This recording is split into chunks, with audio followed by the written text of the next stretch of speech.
the session. Right now, as you're all aware, there's a lot that is going on in the space of market access and MSME development, food safety, food cattle productivity and processing, access to finance, and of course, green transformation. One of those key cross-cutting issues in all these thematic areas then is social entrepreneurship. Food safety right now is coming in very strong. And of course, food safety as a component of food security. And then aspects of nutrition, aspects of sustainable production are then coming in very strongly. Now, for the panel, the theme for today is social entrepreneurship, food security, and food safety. Are they compatible? Now, that is a question that I just want to throw to each one of you, then to give us your perspective on this. Do you feel like the issues to do with social entrepreneurship, food safety, and food security are compatible? David. Thank you, Jared.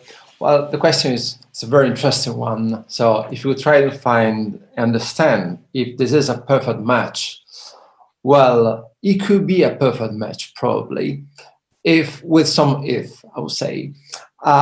First, if every single company recognizes its social role in the community, I believe, social role in relation with the economic stakeholders, of course, throughout the entire value chain, its social role towards the environment, of course, and how each and every business relates to the environment, and the role of the businesses within the community where it is based or where it has an impact, of course. And of course, its role vis-a-vis its own employees and the people operating in the business. So I think we might work as development actors to enhance this process of self-support for the for the enterprises to have a more and more strong approach to the social aspect and their role as a social actor in the ecosystem, I would say. And when it comes to the rural and agribusiness sectors, for small companies, I think the social role of the business has got a strict relation with food safety and food security, because it means, in a way, respecting the standards and the rules for safety, and then it means, at the end of the day, providing good and affordable food. And secondly, when it comes to the organization of the companies, the distribution of the revenues are among the stakeholders, among the shareholders, or even fair salaries to the people involved across the entire value chains, means also providing access to affordable food, because it's all the people got fair salaries, or if the stakeholders got fair share revenues or their shares, this will enhance the capacity for the people to get access to food in a stable way, in an affordable way. So if the question is if there is a match, yes, I do believe there is a match. If the match is already there, I would say if some of these conditions are there, and I think each of us in our organization can have a role on this. Thank you, David. I see you're talking about small companies and, of course, their roles in food security and food safety, and, of course, the distribution of revenues and the remuneration and all that comes with it. I'd really be interested to hear what Judy has to say about this. The two components, when you look at social entrepreneurship and, of course, you compare it with food security and food safety, is there a perfect match between the two? Very interesting question. Yes. I would say yes. Yes, there is a match. Just to start, at Nestle, we believe for a business to be successful in the long term, we must create value for both the shareholders and for society. So as Nestle, we rely on people and communities to produce the ingredients we use. Therefore, our commitment as Nestle is definitely to improve food availability, dietary diversity amongst farmers who supply us with our raw materials. The question is why? And by supporting farmers when it comes to food and nutrition security, we build strong, resilient communities while they ensure the supply of our ingredients for our products over the long term. If I give an example, in Kenya, we work with coffee farmers under a program called the Nescafe Plan with our partner, Coffee Management Services, CMS. The ambition of the Nescafe Plan is to make coffee farming a more attractive activity, economic activity for present and future generation of farmers, and in a sustainable way. In Kenya, we've adopted the Rural Development Framework, and this is looking at raw materials sourcing from a holistic community point of view. That is, communities are progressing economically, environmentally, and socially. As maybe some people might be aware, the coffee farmers are paid only twice in a year. And by addressing ways to diversify their income through interventions for sustainable food systems, it ensures farmers can feed their families with diverse, nutritious foods in their diets as they wait for the income from their coffee proceeds. So that is very key. And in addition, once you're food secure, you have the food in you're growing other crops that can help your family. In addition, when there's excess, and that's now looking if there's excess food, but you've already sustained your family, when there's excess in their produce, then providing awareness and training on market linkages, food loss, waste, and preservation best practices. And this is where I see the link of social entrepreneurship, especially on excess of produce, and definitely looking at existing gaps and trends that can lead to more opportunities for the farmers to definitely diversify their income, and at the same time provide for better health for their families through consumption of a nutritious, dense diet. So there's definitely that link on the social entrepreneurship to see how farmers can definitely diversify, diversity on their nutrition, and now looking at those market linkages. Thank you. Thank you, Judy, for that perspective from the point of dietary and nutrition aspects. I think that is very in-depth and really brings a meat to all this that we are trying to answer. And of course, we have Dr. Njiraini. What is your perspective on all this? And what is your view on the theme of the meeting today about finding compatibility and matchmaking, so to speak, between social entrepreneurship and, of course, food security and safety? Thank you, Jared. I think looking at it, there's definitely a correlation between social entrepreneurship, food safety, and security. However, there's a lot that needs to be distilled from this social entrepreneurship that allows us to do things differently. So I'll give a case example of what we've done at Endless and how we can say we've contributed to this. So we've had a chance to work on the rice value chain extensively from end to end. We've been able to move farmers from yields of about 4 tons a hectare to about 8 tons a hectare, which is a significant improvement. And this is looking at the whole value chain process.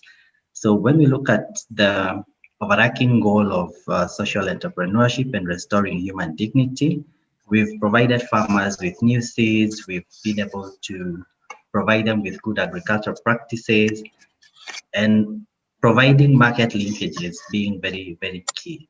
So predominantly farmers got paid in about 7 months, 7 to 8 months, but we reduced the payment period from 8 months to an all-in of 40 days.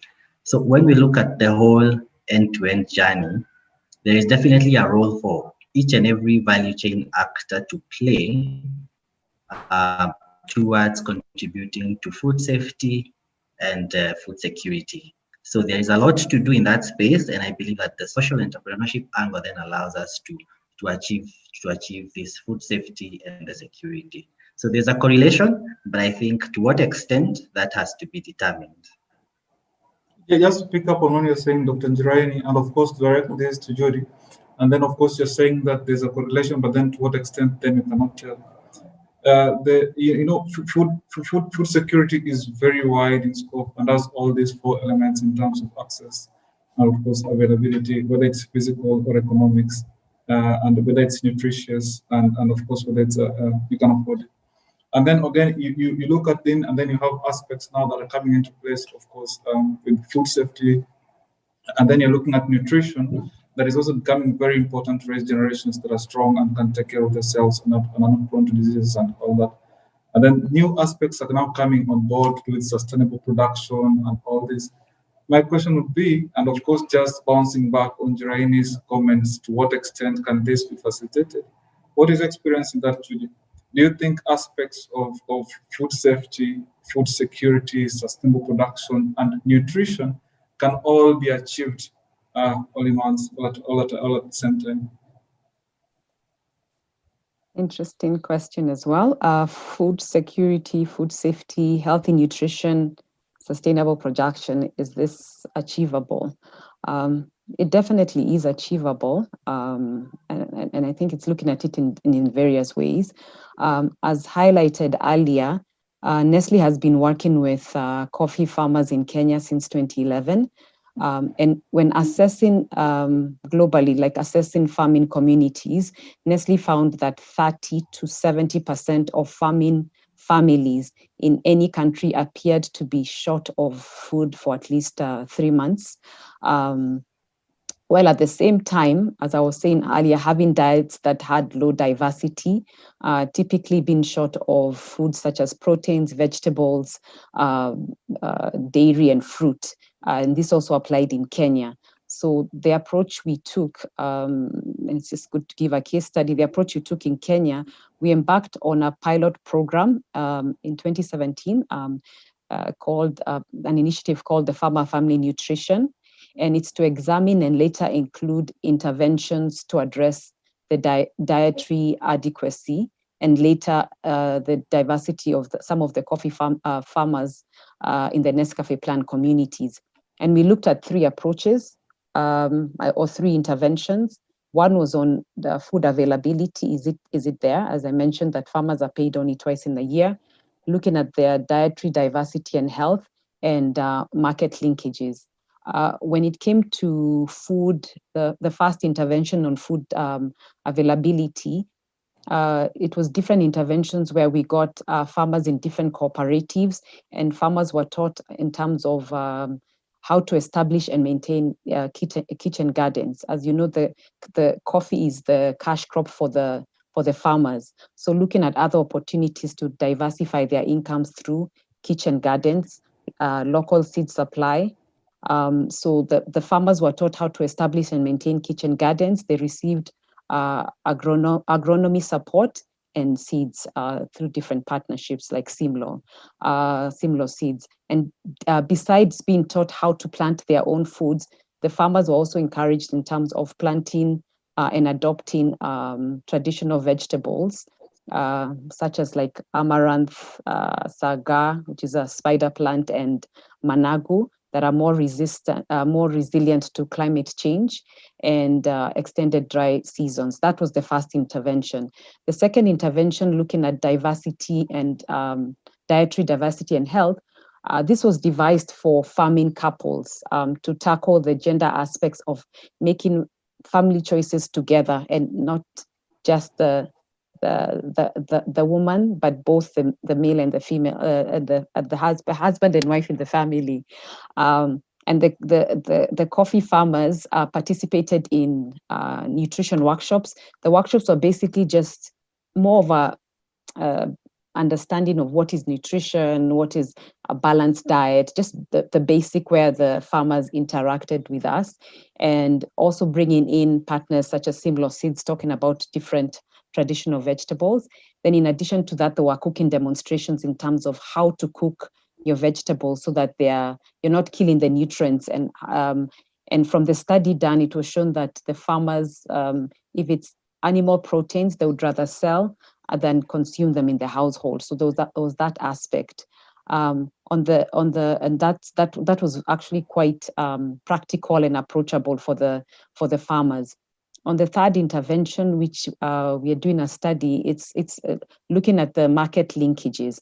Because first, it's to ensure that yes, you can looking at your dietary diversity, ensuring that you're food secure within your land where you're growing your coffee, but there's also excess. Sometimes you can, we've encouraged the kitchen gardens because of land space, but there would also be excess. So the third intervention was just looking at conducting a study on agripreneurship activities and looking at trader knowledge on nutrition, looking at the trade out there. What are people buying? Even interacting with the farmers and asking them, what are you growing? This is the trend in the market, and seeing how they can also partner to maybe grow the same crop so that there is those linkages to traders. So there was that study done in terms of looking at that and those value addition downstream, and then also interviewing food processing farms in terms of what products do they take, because as we know, during the rainy season there's always a bumper harvest, but then during the dry season we realize some of these key foods are missing. So looking at aspects of preservations and those those different food processing in terms of that linkage. So for this program, I think it was just basically providing that awareness to the farmers on the benefits for the potential once you have the excess, and definitely diversifying your income. So to ensure, just in conclusion, just to ensure the sustainability and to scale up the program here in Kenya, because this was a pilot program, there's definitely need for collaborative efforts with other organizations in different value chains, because the study has been done within the coffee farming. So within other food chains, with other organizations, traders out there, processing farms, and definitely farmer cooperatives, and then of course including national governments, more importantly county government nutritionists, because they are the ones that we have definitely been working with when it looks at coffee farming and diversifying your income and looking at different ways to diversify your diet. So definitely working with national government and county government nutritionists is very key to scale this program. Thank you. Thank you, Judy. You bring a very interesting point in all these issues of food security, the focus of availability, access, utilization, and of course stability, and you bring in both gendering of all these value chains, and that is something that is very key. And then also in all these four aspects, you show a close correlation of how these aspects then contribute to strong food systems.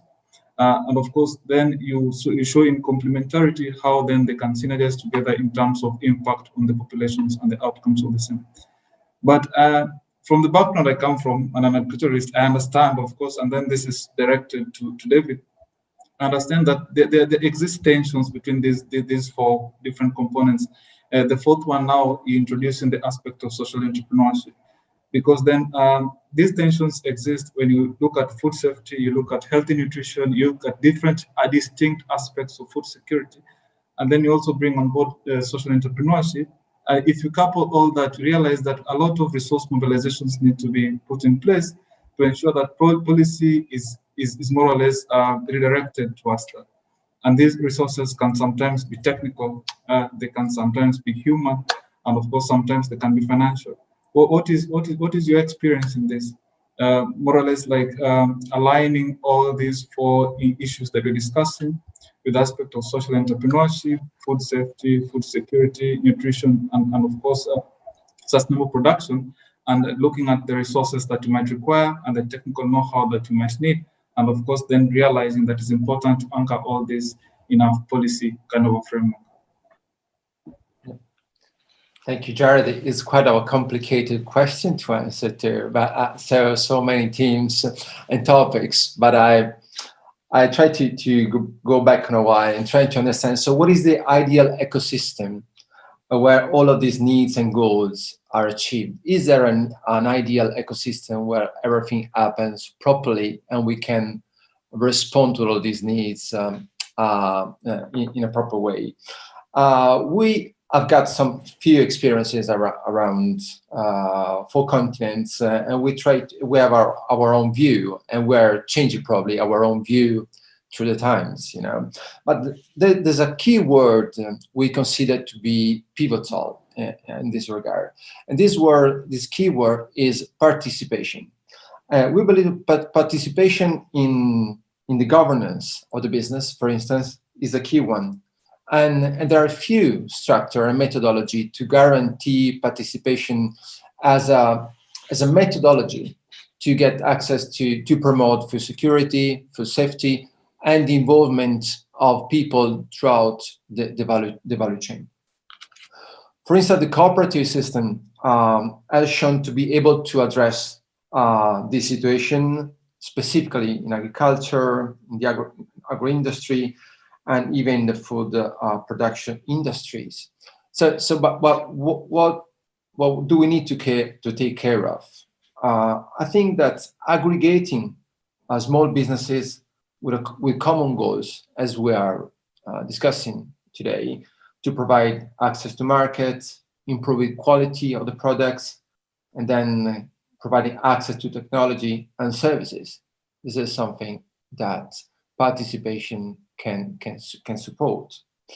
And then enhancing quality in the production of the products. And I'm referring specifically if we need to create value, because creating value is something that ultimately can provide better quality of life for the people employed, and more revenues, and even more investment in the social aspect of the company. So when I refer to special products, AACOSE through the year has been supporting processes of change from standard agriculture to organic, for instance. Change from standard production towards fair trade certification, for instance, and the respect to human rights. So supporting businesses and social entrepreneurs to do more and better, to respect the environment and to respect the people, and to provide access to rights, to basic rights, of course. And there's something more related probably to the single product, which is the link between the product and the territory. Linking the product, the final product, with a product of origin to traceability is something that can provide identity and can generate value into the product. That is why we believe a participatory process also throughout the entire value chain can be more effective in generating value. I'll try to make a few examples. Why is it so important for us to enhance the traceability of the products?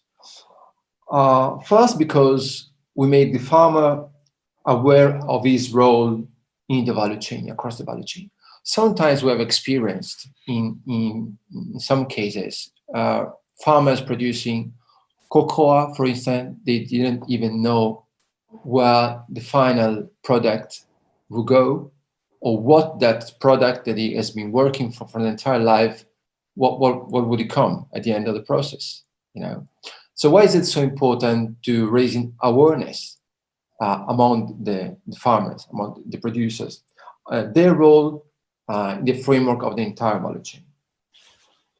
So what is the link of the final product with the territory of origin of the initial product? Judy, she was referring to coffee, for example. So what is the difference between blend or a single origin coffee? A single origin coffee provides, it's a symbol of identity, because that single origin represents the identity. It represents a community. It represents the farmers behind that product. Okay, so traceability provides a link between the consumers at the end of the journey and the initial farmer producing the coffee bean, for instance. Okay, Why I'm saying that? Because at the eye of the consumers, of the customer, traceability provides, shows the identity of the initial farmers, which is very important in the process of creating value. So now we kind of think to the concept that you, Jared, referred before of SCPs, because when we take in consideration the sustainable consumption and production practices, one component is the one referring, the P is on the production side, but what is the role of the consumer in all of this? Because this is one also of the pillars of our work in Kenya. So what is the position of the consumer in this process? If we refer to a customer-led market, we see a very strong opportunity for the social business and the social entrepreneurs, promoting awareness among the consumers, among the customers. Of course, technology, innovation, and new media provide also very easy and fast access to immediate and detailed content. So we can immediately know where that coffee comes from the coffee bean to the cup of coffee. Okay, so we believe that facilitating these communication processes generates value, and this value can be recognized by the customers, by the consumers. So at the moment that we generate value, we can also better redistribute this value.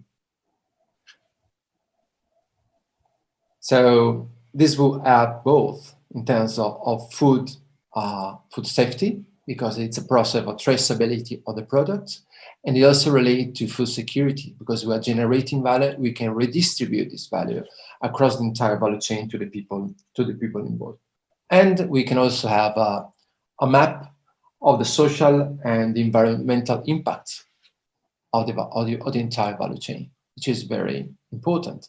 So we just need to educate the consumer more and more to recognize those inputs, those metrics that we start from a metric that at the end of the day becomes communication instruments.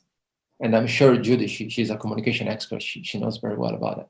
So how to transfer these metrics of the impact that our work generates into communication. How we're going to educate our own consumers.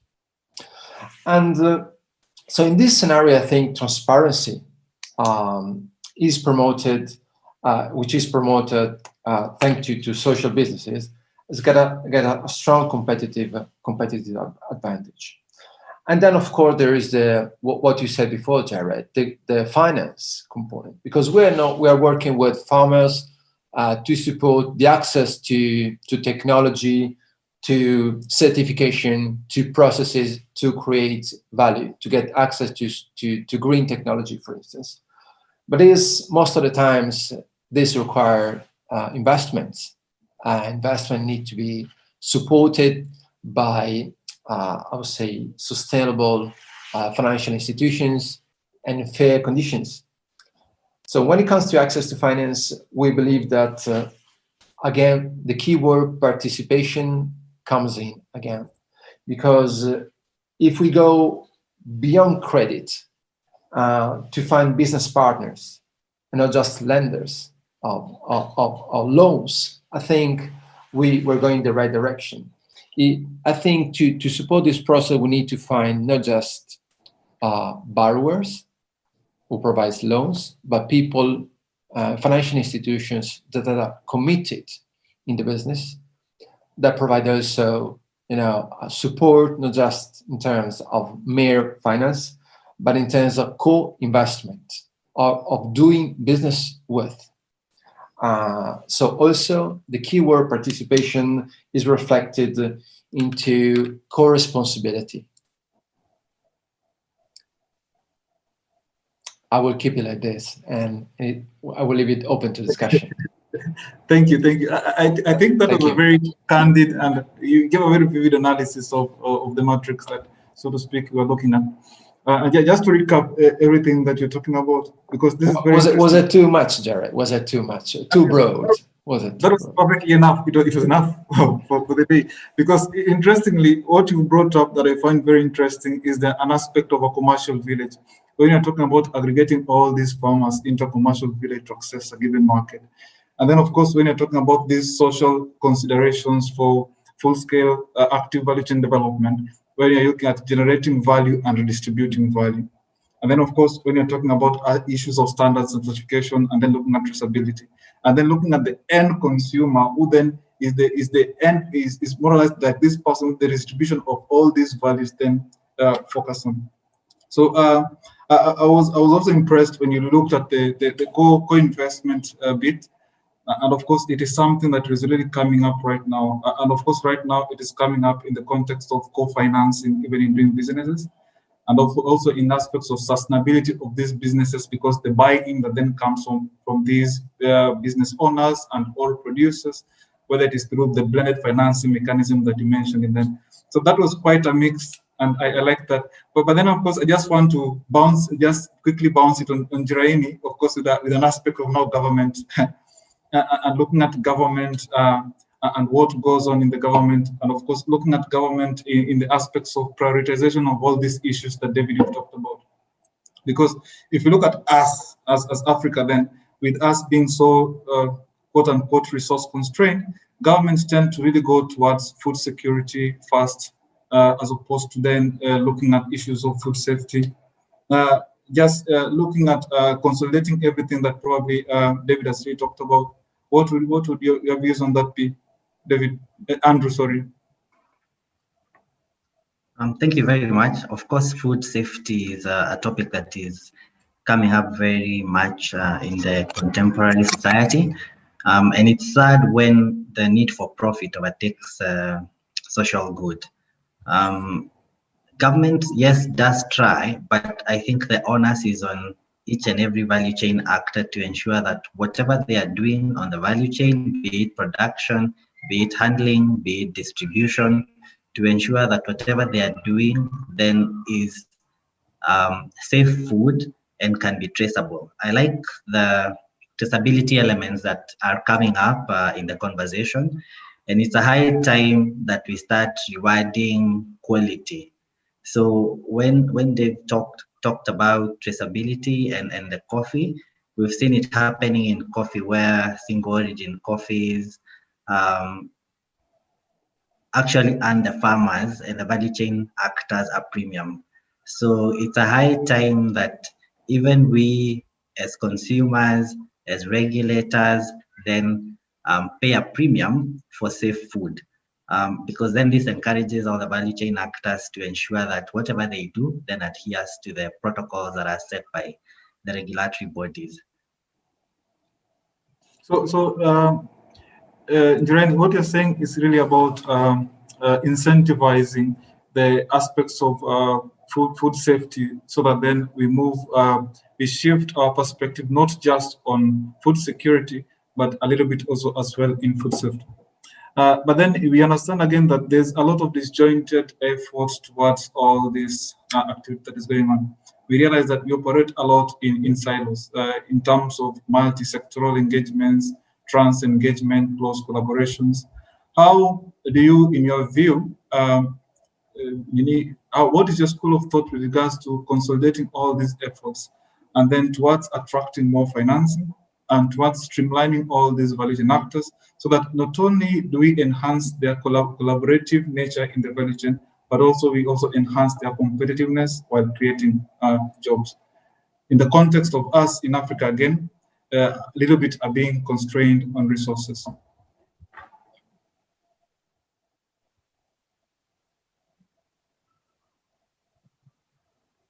Thank you, Jared. To delve into this question and this thematic area, I actually think that Africa is not constrained for resources. Because when you look at statistics, 60% of the Africa has good weather, but when we look at the productivity, we are way, way, way below, especially in Kenya. So agriculture employs a majority of the population, but then again, when we look at the funding elements, I think it is heavily underfunded, and you have a very tough time when you try and get funding, especially for agriculture from a financial institution. For example, in Kenya, I think when you look at the total loan book in the financial institutions, only about 4 to 5%, depending on where you read from, goes into agriculture. So what is it that we need to do differently? Yet the market potential for agriculture is so huge, but it's heavily undermet. So there is a lot that we can do to make agriculture bankable, but then there's got to be a play. All parties must work together to make it bankable, and for the value chain actors and the smallholder farmers to be able to access finance. So when we look at data again, it says that I think Africa has a population of about 1.2 billion people, which is expected to be 2 billion in 2050. They say that food production will need to increase by about 50%. But then again, is this the case? Have we looked at the food that is going into waste? Have we looked at post-harvest handling and the wastage at that level? Have we looked at the wastage at consumption level? There's a lot of aspects that come into play, and I'll get into how we see financing being made possible for smallholder farmers. Just to set the stage, again, some more statistics. We are seeing climate change, sea levels are rising, and they're expected to rise by 1 to 2 meters in the next few years. And that's why even in Kenya, we're experiencing more floods than we used to.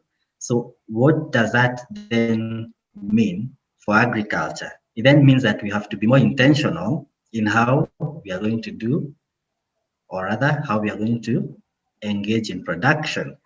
Smallholder farmers, they represent around 90 to 95% of the world farms, again, depending on where you read from.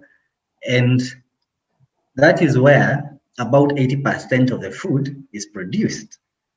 But are they able to access funding? Speaking from both worlds, if you try and approach a financial institution and you mention you need money for agriculture, then they don't even want to speak to you. But why? Because they have been tuned, their minds are tuned to financing that is collateralized. Are we able to offer collateral in agriculture, or are we able to look at it from a structured perspective where we can use off-taking to secure a facility? And what interventions can we introduce in the value chain that then help the financial institutions to derive security and to derive comfort that they can lend to agriculture in a sustainable manner? So there is a proposal, and I want to argue that if all the value chain actors could underwrite the services that they provide in the value chain, then this could perhaps begin to give the financial institutions some level of comfort that would then allow them to lend to agribusiness. For example, if a seed producer today gives you seed and tells you this seed will give you 40 bags at the end of the season, they tell you to give you 40 bags, but do they give you a prescription of how this seed will give you 40 bags? No, they don't. They sell you the seed and they walk away. It's upon you to go and determine the agricultural practices that you engage in and try and achieve the 40 bags. But then again, how can you even prove that yes, it can give you 40 bags? So we want to argue and really push for where every provider can underwrite whatever they say and have some commitment or some skin in the game, such that you give me a seed, you tell me it will give me 40 bags, tell me how it will give me 40 bags. Give me the agronomy that I need to achieve this yield. And if I don't, what recourse do I then have on you? Then that way, each value chain actor does their best to ensure that the services that they give then deliver the value that they say it will deliver. So at Endless Africa, we are taking a disruptive approach to the value chains that we look at. And for us, productivity is key. So when you look at Africa, our productivity is minimal, is low compared to global benchmarking. Even in Uganda, compared to Kenya, our production is low. But we are saying, what is it that we are not doing, or what is it that we can do to ensure that this productivity is met? So there's need for a collaborative approach, and I like that is coming out very strongly. And here at Endless Africa, our operations are underpinned on a model that we call the triple helix model of innovation that brings together government, it brings together research, academia, and it brings together business. So government provides the infrastructure, government provides the policies, research provides new ways of doing things. There's a lot of rich data in research and a lot of propositions, a lot of innovation that have lacked an entity or a person who can take the risk and commercialize these proposals. So we come in, we bring these parties together and we commercialize the research. And that's why I would say, and I want to underscore that this kind of hybrid model then poises you for success. So in terms of accessing finance, then yes, it will be possible to attract finance when you work together with others. So for example, insurance and financial institutions. How can insurance work with financial institutions to underwrite their risks?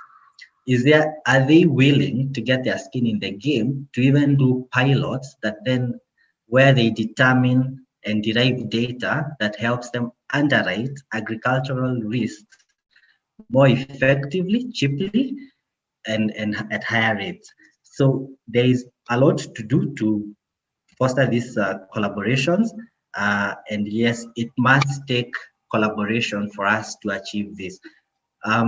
Innovation is another key thing because if we are going to wait for our banks to fund agriculture, I don't know when that will happen because it's going to take a whole paradigm shift where we even change the credit risk teams in financial institutions because of how hard they are wired to think on brick and mortar as security. Today, you talk to a bank and they love your story. The relationship managers love your story, but they are not able to sell it to the credit risk team. So it's going to take very intentional approaches where you get people who understand the agriculture to actually work in these institutions that are going to underwrite these risks. Then that way, work together with government, work together with the regulators, work together with research, and then again, agriculture then will become something that financial institutions, an area where they will want to play. It's a huge, huge market. And when we look at credit, it's somewhere they could play. And I mean, their profits will soar. But as long as they're going to shy away from agriculture, then I don't think they are the right people to support agriculture. However, there are innovative ways that are coming up. The market, you've talked about blended financing, and I'm sure you will see us very soon in the market coming up with new innovative ways of fundraising for agribusiness. So thank you.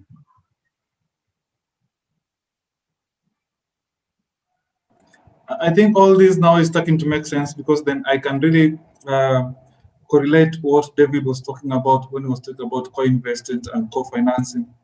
And then, of course, you also bring this issue of blended financing and more or less like delving into those issues like insurance, of course, underwriting some of those loans, and even aspects of technical assistance where then you put your money where your mouth is, so to speak. For Judy, there's a question from the panel, just to like bounce it back on you. Question from the panel from Sarah Kiragu. Sarah Kiragu asks, I am Mambui of NutriSense, a startup working with nutritious purple, fresh, and orange French sweet potatoes. I am working with a network of over 100 farmers, providing them with clean planting materials. My question goes to Nestle. I'm interested to know if Nestle works with sweet potatoes as an input in its baby food. Judy?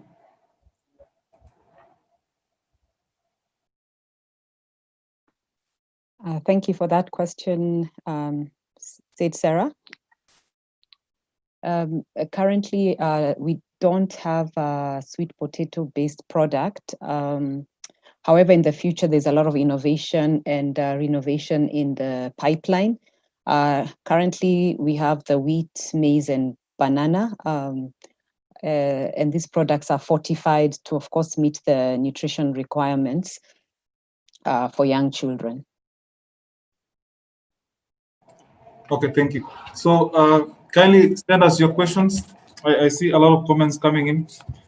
We appreciate a lot of feedback from the participants. Send us as many questions as you can to the panel. This is more of a discussion, and I'm in the discussion, so all questions directed then will be shared with the team, and of course they'll give a reply to them. Just as a quick one, and of course then trying to bring all this to somewhere where then all of us can agree on. In terms of implementation of all the value chain development programs that all of our organizations are engaged in, if you go one after the other, starting with David, what are some of those challenges that you've witnessed in implementing value chain development programs with farmers or with SMEs or in partnership with financial institutions? And then how then did you go about them? Then we'll go to Judy, of course, with the same question, and Andrew, then circle back from there on.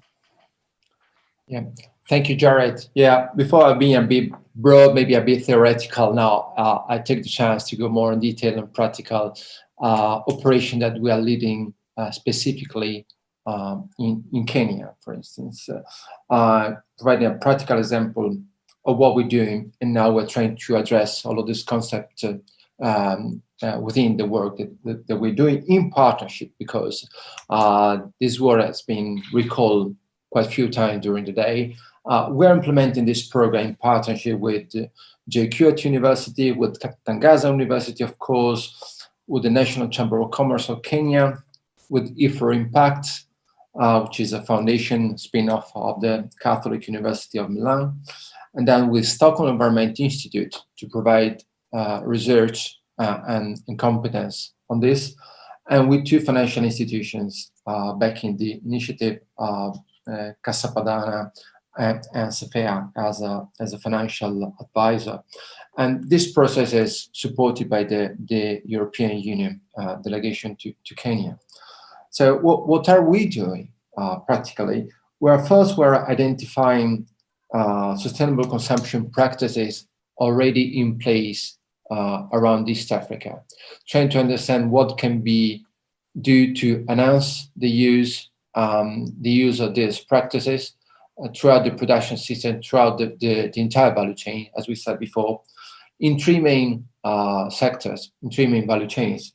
One is coffee, as we said before, one is the mango sector, and one is the dairy sector. So we have identified a pretty interesting basket of companies, communities of entrepreneurs we're working with in the three value chain, and we're trying to support the adoption of those SCP in their business models, and at the end of the day, within their own business plans, of course. So if I go back to what Andrew was saying before, how are we supporting the banks understanding the stories of the farmers, but in the meantime providing also financial data to support the process of analysis. Of course, in this way, providing access to SCPs, we're generating values. We're providing access to technology, then at the end of the day, generating value among this community of entrepreneurs in the three value chain. Then what we are doing, we're providing technical assistance and capacities, both technical, both managerial, so that those businesses will use those competence, those expertise within the management of their own company. So here, what are we doing vis-a-vis the attitude of the bank? In a way, we are de-risking the investment from the bank because we are providing more and more capacity in terms of management for the companies where SCPs are incorporated. And then, so at the end of the day, we arrive at the access to, I would say, access to investment rather than just finance to acquire SCPs. Today, if I look at the companies we're working with, we've got at the top niche of this basket, we've got 25, I would say, excellent company in the trade sector in this pilot phase, and their financial requests to get access to technology and certification to enhance their green profile, I would say, is around 4 million overall. So it's not a large amount of money. But then we need to identify proper impact investor to be co-responsible of this path, not just provide, as I said before, not just providing loan, but sharing a common path towards sustainability. Today, on our analysis, it shows that only 16% of the companies we are working with has got access to financial services, whereas all of the other ones, 85%, relies on grants and public support. So we believe public support to business is fine as long as it is, I would say, reduced to some aspect, some moments, some features of the company, whereas companies need to find their counterparts, their partners, even the financial sector in the market. Okay, so probably there's a lot that we can do to enhance the capacity, on one side to enhance the capacity of the companies and the entrepreneurs, and on the other side to show to the financial market that there is an opportunity there to invest more and better to provide more impact, both in terms of social impact and of course in terms of environmental impact for the communities.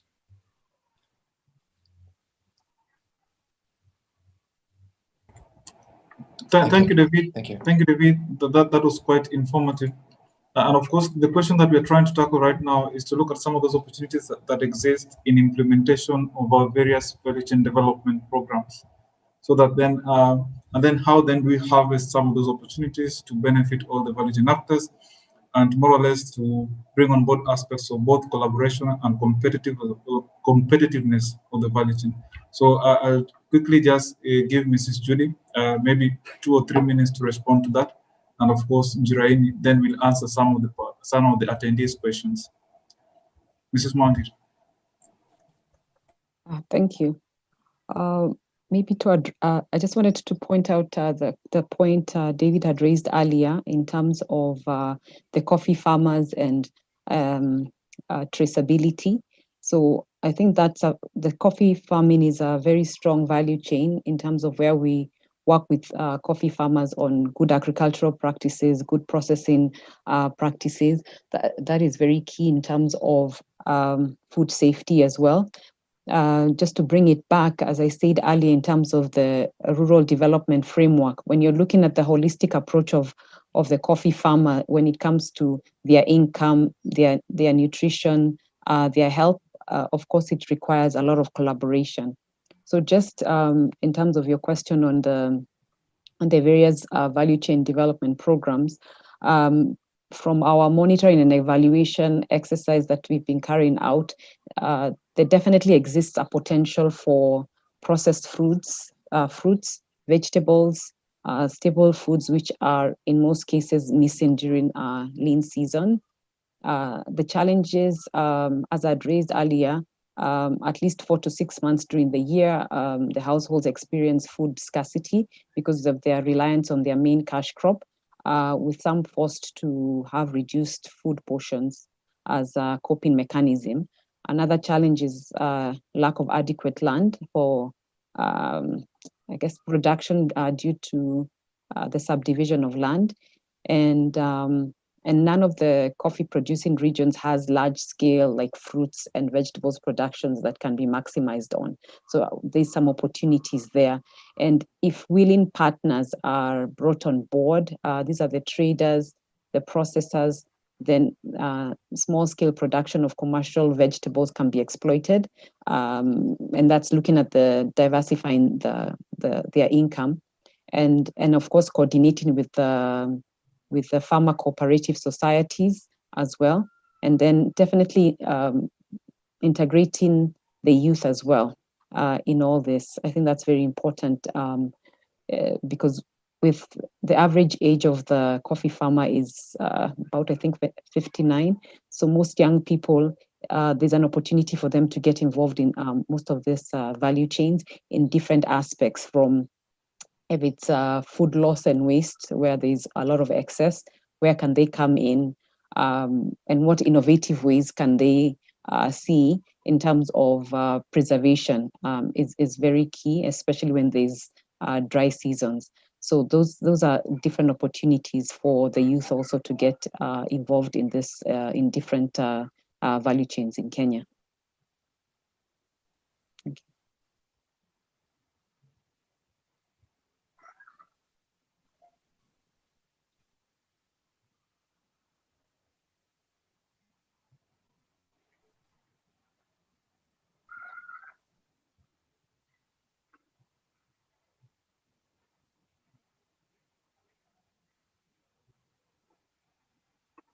Jared, I can go on.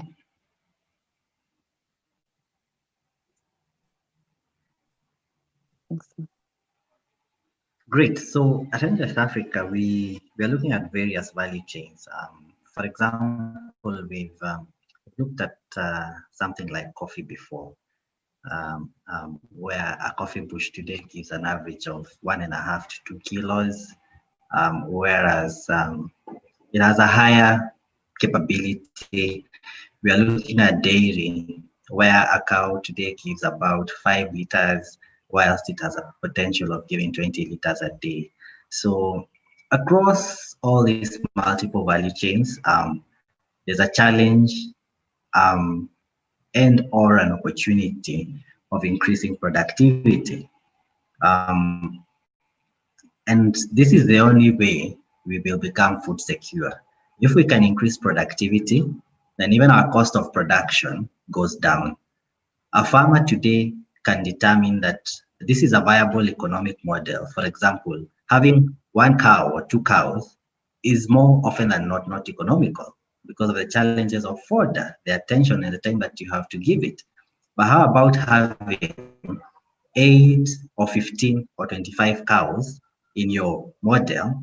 Then you're able to invest and you're able to make money, or to have some profitability out of the fat production exercise. So the opportunities exist, but the main challenge lies in transforming the mindset of the smallholder farmer. So more often than not, we have to do demonstration farms where we set up and we demonstrate, come and see, it's free, and become converted. And we offer extension services. So when you subscribe or sign into our scheme, then we will be able to give you extension services. We'll be able to work with you, and you begin to transform your mind and see things differently. But as long as we are going to tell you to increase your productivity, but we cannot demonstrate how, then it's just going to be a waste of time. So the opportunities are there, and there are many, and we have to work with the smallholder farmers as the value chain actors to help them increase this productivity, increase the safety, and overall contribute to the country's food security agenda. Thank you very much, Andrew. Thank you for the response. Quickly, just to go quickly to the Q&A. Of course, Judy, there's someone that really wants to meet you and wants to know how to connect with you.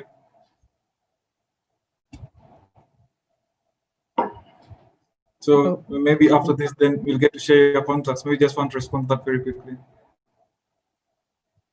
Yes, I can definitely share my contact with them. There's a question on the involving women. Women are also a very big part of the Nescafe plan, and also pushing in terms of women empowerment programs. They are there, so definitely would like to speak with the participant on that, and even looking at fruits and vegetable growing, especially kitchen gardens. It's you tend to notice it's women who do that.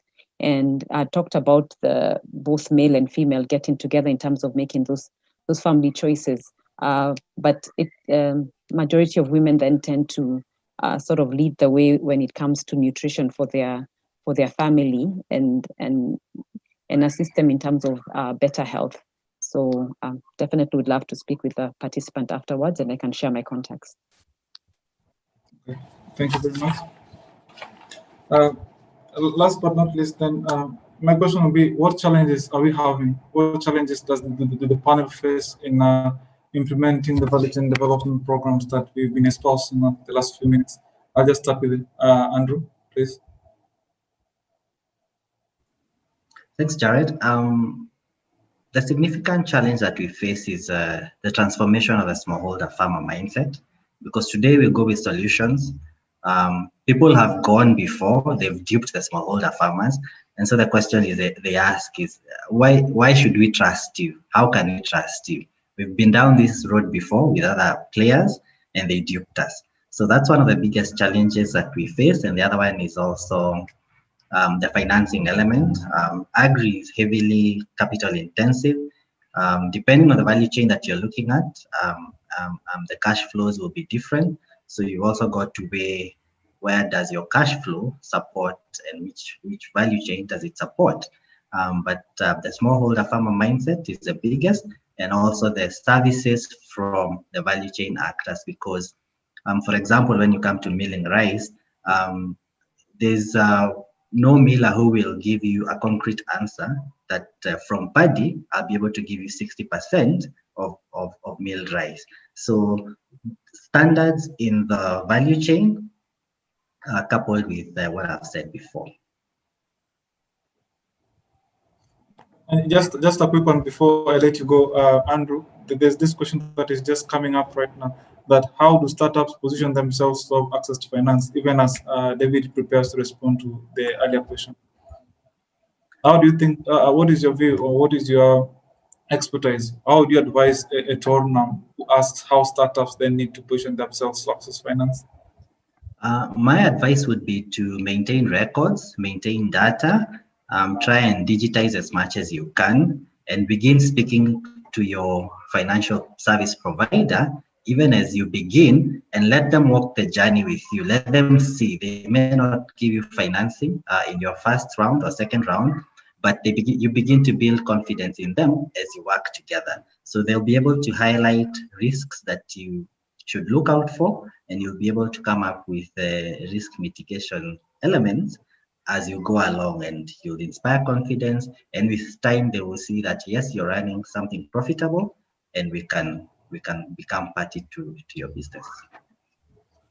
I apologize, Dr. for putting you on the spot, yeah, but then that had to be answered. Sorry, David. We are looking at the challenges now that we are facing in implementing some of our value chain development programs. Kindly give us your views on the same, and how then you are surmounting some of those. Then, of course, we'll go to Mrs. Judy. Then we'll take a 7-minute break where, of course, Joan will give us a video of the CEO, which was earlier giving us a program. Okay, thank you, Jerry. Well, I share the view, Andrew's view on startups. Of course, you need to track your records, your data, but if you don't, because you're a startup, how can you have data? Sometimes it's hard. So probably you need to show that you've got the capacity in terms of management of, if you don't have data, because if you don't have records, because you're a startup, but you've got the capacity to manage your own business, and you can tell a story. You can try and show that you are able to manage the company, and you will have strong data in the next months. That's the easiest way to try and de-risk the attitude for the banker or to the bank to invest on your company. But then again, startup story is not just about Kenya or Africa. It's the everywhere story and the difficult in accessing to finance. What are the challenges we were asking, Jared? I think going back to clients, I think clients' view is a challenge because I think we need to work a lot. If we believe in a customer-led market, I think we need to work more and better creating a new view for the products on the client's eyes. And even more if we refer to added value products, we believe that if we need to create value, we need to invest on quality products. Then we need to create a market for them and to educate clients on the value. Why are they supposed to pay more for some products? And so how are we going to educate customers that sometimes they can use less but investing more in quality of food? Another challenge is how are we going to enhance the capacity. So I think we need to invest more on the capacity of the entrepreneurs to manage better their own businesses and how to create value for their products. I think these are two of the value of the challenges. But I think the social business and the social enterprise is the right instrument to achieve these goals. Thank you, David. Judy, please take it home. Thank you. I think if I understand your question, I think when it comes to some of the challenges for farmers would be market access and access to finance and, of course, cost of farm inputs. I think those are challenges which definitely opportunities when it comes to social entrepreneurship. If those are addressed, because as I said earlier, if we are all, if we can all get together, especially as the farmers, where the traders could come and sort of like what Dr. Giriani was talking about in terms of the milk value chain, where the farmers are trained and it's sort of a model where the milk is collected from the farmers. And the same thing with even with vegetables and fruits, because that's more of a diversifying their income. How can we help those farmers in terms of those access to traders, to markets, to farm processing? I think that's a huge challenge on the market access, and then of course access to finance and cost of inputs is quite high, also for their coffee farming and other vegetables that they are growing. So those are things that can be looked at in terms of helping these farmers with some of these challenges.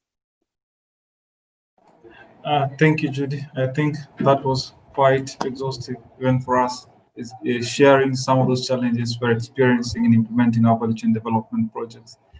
At this juncture, I would like us to have a quick preview on the video that Joan was trying to project. It will take 7 minutes. Thereafter, we are going to answer some of the questions in the Q&A. There are questions here about small-scale farmers and how what are the opportunities that small-scale farmers can explore to improve their livelihoods, especially based on the current economic situation. And Simeon Rono is requesting Dr. Andrew Njiraini to answer that. So after Joan, of course, then presents the video, then we'll give Dr. Njiraini a chance to respond to Simeon Rono. Please, Joan, take it away. Ladies and gentlemen, good afternoon. My name is Rebecca Amhoye. I'm the Chief Executive Officer for Micro Enterprise Support Program Trust. Micro Enterprise Support Program Trust is a development organization that was founded in 2002 with the Government of Kenya through the Ministry of Finance and the European Union. In 2013, the European Union relinquished its foundership to Danida, and therefore we pride ourselves to having been founded by the government of Kenya and the Danish embassy here in Nairobi.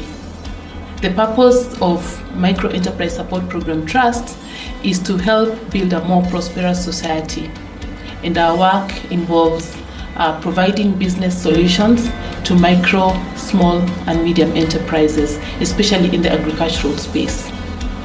Our collaboration with Tangaza University started way back in 2016 when we initiated a program of supporting young entrepreneurs, youth and women to be able to engage in social entrepreneurship. That's the time we got into a partnership with Tangaza University College to be able to build the capacity of these youth and women to be able to build their enterprise skills and be able to be part of job creation within the agricultural sectors and other sectors of development. And therefore it's a great opportunity for us as MEST to be associated with Tangaza University. Back to Micro Enterprise Support Program Trust, my organization has been at the forefront of working with various development organizations, smallholder farmers, MSMEs, to be able to build their capacities to become better business people, and to also support smallholder farmers to tap the opportunities that exist in local markets and also international markets. Our role has been in empowering smallholder farmers to be able to participate both locally and international markets, and our responsibility has been around training these smallholder farmers and ensuring that they get the appropriate certification of their various commodities to be able to access premium markets. Over time, we have worked with smallholder farmers in various categories, in various value chains, and we pride ourselves to having contributed significantly to the growth and development of smallholder farmers to become better producers and also better business people. When it comes to micro enterprises, especially in the agricultural space, we have played a significant role in building business, in providing business solutions to these companies. We have worked very closely with them together with Tangaza University to provide entrepreneurial skills that empower these businesses to be able to become better business in terms of operations, in terms of financial management and modeling, and also in providing opportunities for international markets. We've worked together with these small and medium enterprises to expose them to international markets by supporting them to attend international trade exhibitions, and it is through these international trade exhibitions that we have facilitated some of the smallest entrepreneurs to create business-to-business opportunities and to open their scope for international market. And so as I speak this afternoon, I'm very proud to say that we have been able to work with over 100 small and medium businesses to be able to open their opportunities for international trade. When opportunities for international trade are opened, we find that it contributes significantly to incomes for smallholder farmers, because majority of the commodities produced by smallholder farmers find their path to market through these small and micro enterprises. And therefore, it is a role that we pride ourselves to having played to contribute towards empowering these smallholder farmers to be able to tap into this market, and also to working with these traders and entrepreneurs to be able to open their opportunities for trade both locally and internationally. When it comes to our role in the space of agricultural production and productivity, we have worked very, very closely with quite a number of smallholder farmers, over 100,000 over time, to be able to provide much needed training and the capacities they need to increase their productivity per unit area. We've worked in various value chains, in the cashew nut value chain, in coconut, in horticultural vegetables, beans in pods, fruits like mangoes, avocados, and we've worked with these farmers to make sure that they're well prepared to be able to tap into premium markets. We have enabled them to establish aggregation centers that meet international standards, and majority of them have now been certified both by Global GAP and also Fair Trade. By certification, it means that these farmers are able to produce food that is safe and that is good for human consumption, and also good for local and international market. When we consume safe food, it means that we care about our health. And therefore, we are committed as an organization to make sure that we continue to work with the smallholder farmers and all the stakeholders and players to enable all the producers and all the food handlers and even everybody involved in handling food to ensure that the food that reaches the consumers is well handled and it is safe for consumption. Moving forward, I want to say that MEST will continue to embrace our business model, which involves working with both the smallholder farmers, the MSMEs, and the financial institutions to allow access to finance farmers to invest in good agricultural practices and to also improve their productivity and access farm inputs for increased production.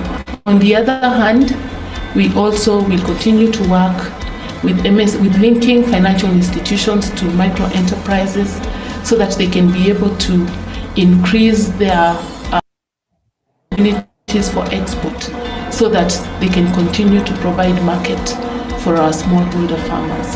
And therefore, I'm looking forward to being part of this agenda and working in collaboration with Tangaza.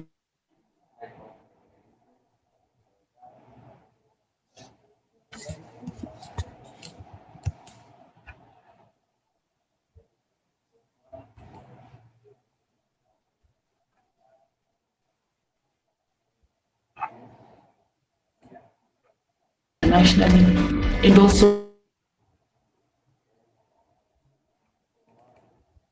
provide opportunities for financial institutions to be able to provide finance that is much needed for investment in the agricultural space and in other sectors that can contribute to job creation and also to access to food and increased income for our farmers.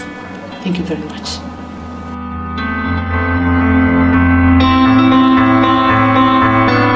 Thank you very much, John, for the video. Now that was the CEO of MESP, Madam Rebecca Namhoy, explaining a little bit about MESP and how the MESP then operates in this space of value chain development, enterprise development, green transformation, and of course, food safety. Just as a close one, I want to thank the panel of technical experts that we've had today, David Lebeleso, Dr. Andrew Njiraini, and of course, Mrs. Judy Mangi, for taking the time and for attending this session, and of course, offering insights on how all these 4 key elements of social entrepreneurship, food safety, and of course, food security and nutrition, and then coupled with all aspects of sustainable production play out in the context of this discussion. Number 2, I want to thank the 38 attendees that we have right now for listening in and of course for giving comments and for contributing even to make this discussion lively and for attending the session. And of course, just as a close, I want to give each one of us, starting with Mrs. Judy, a chance to, if you have any last words, even as we close today's forum.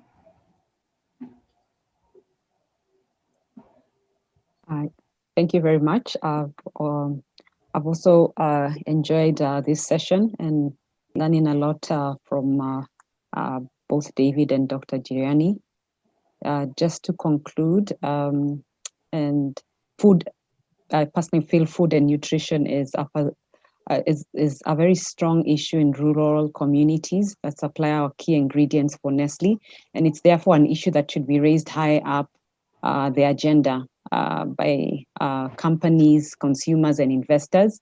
And I think if we can gather information as we did today to inform interventions, to form partnerships across the food system, to bring interventions to scale, and raise the issue with key stakeholders such as governments and NGOs to trigger greater action.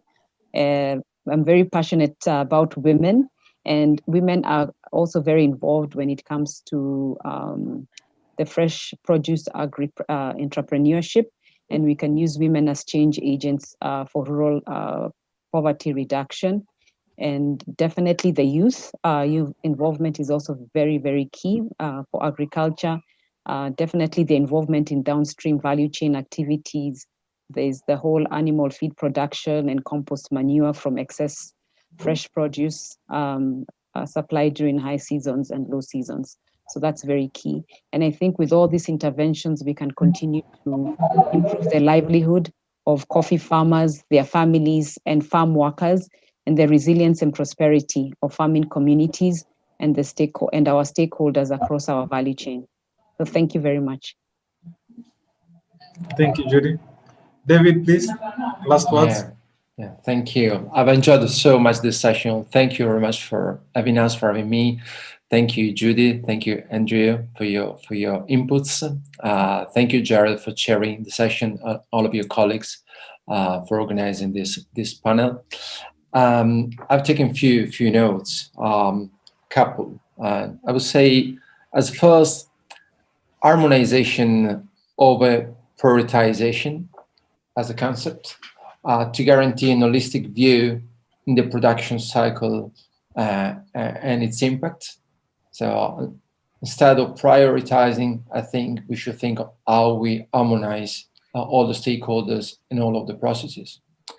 And the second point, I would say, participation over unilateral leadership. I think, as I said before, I think participation can guarantee quality in products, an efficient control system in food safety, can guarantee competitiveness in the market, fair returns for the companies and for the rural workers and farmers involved in the value chain, and more good environment for all. So definitely I would say participation over unilateral leadership. So thank you very much. And thank you to all the participants. Thank you very much, David. Dr. Andrew Njirani.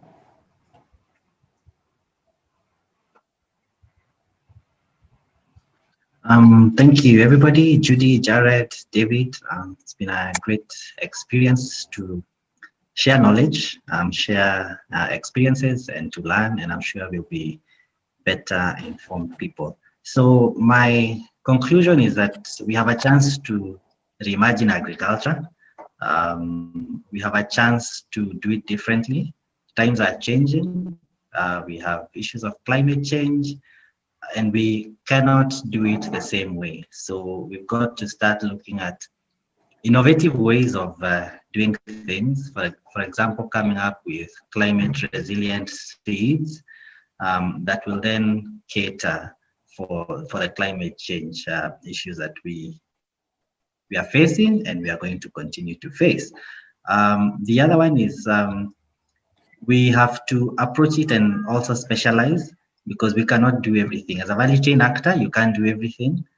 As a producer, you cannot produce everything. So there is what will grow in different ecological zones. So there's also that aspect of smart specialization. Focus on what you do best, on what will give you the best yields, and let another region focus on something else. And that way, we all win, we all have good yields, we all have food security. So thank you very much, and good evening. Thank you, Judy. Thank you, Andrew. Thank you, David. I feel honored to be in the presence of you three, and of course, I feel like I've learned a lot. I know that I've learned a lot from Judy's passion about gendering and inclusion of women and youth in active value chain development, to Njirani talking about inclusive financing and access to finance and reimagining agriculture, and of course to David talking about social considerations for value chain development, and also looking at aspects of traceability, commercial villages, mindset change, and all that. It's an honor and it's a pleasure to have been part of this panel. And of course, for the attendees, this cannot happen without you. Of course, we are always grateful and honored to have you to be part of us. I'll just request all of us who are the panelists to unmute and clap for the attendees and clap for ourselves, and then of course end the session.